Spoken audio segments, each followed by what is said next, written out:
I was told in science class that hot water poured into cold glass would shatter it. So why am I surprised that I'm a creature of splintered parts when I'm an Eastern container made to swallow Western rhetoric? You see, I don't think people understand that I'm still learning to speak like an American just so that my voice can take up space. Still, I'm learning all the cultural baggage that weighed down my spine into a curved bow of civility and humbleness, of amiability and sweet agreements. Isi Mai Penrai and Sabai Sabai is hard to get by in a place full of people that have been told to talk the talk. So scared of silences and interruptions because their idea of a place at the table is a capitalist race for vocalization. So how do I, with the bowed spine pushed to stand beside these poster child, what do I do if my fire drips and tinge of blues like the sweet face of the Andaman that carries the kind of depth Yosemite cannot reach to?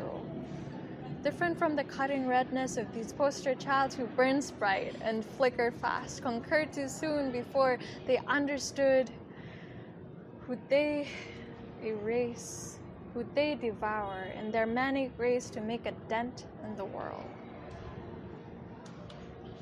When people look at me, they see a small-town girl from a small-town country, and they don't understand why my voice waver when these vocal cords are constantly strained from learning to hold back unpleasantries in a collective, and then learning to shout in an individualist culture. They don't understand how I can break so easy and come undone. They don't understand how I can be so weak. When the short journey they took from their mother's womb to where I had to fight tooth and nail to scramble to takes a freaking warrior, a warrior with a bowed spine, yes, but a warrior nonetheless. Just to stand alongside these straight-backed creatures with perfectly braided hair and fine-tuned speech. You see, I was told in science class that hot water poured into cold glass would shatter it, and I'm still learning to put myself back together in a way that I can still keep my roots and still get a place at the table and still be heard and understood by poster child who weren't brought up to listen my kind of inflection.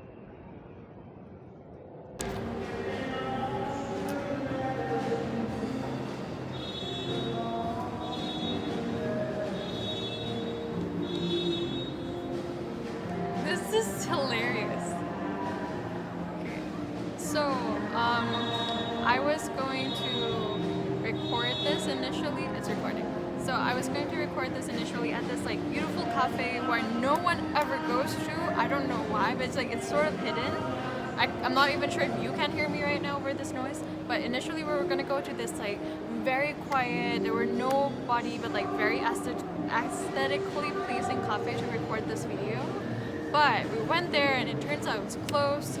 So I was like, I put on all this makeup, I got dressed.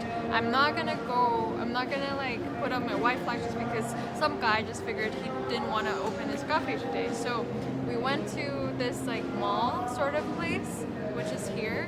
It's called Hummer Square, and it's very pretty, as you can see from all the trees and stuff like that. But there happens to be a live music thing going on, apparently.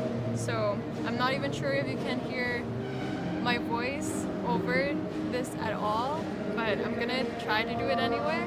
My boyfriend is like frowning at me because he thinks it's like a lost cause and I should have just put my white flag and just went home or something. But I don't know, I put on all this makeup, I'm gonna do it. This might not even go up, but okay. Oh my god.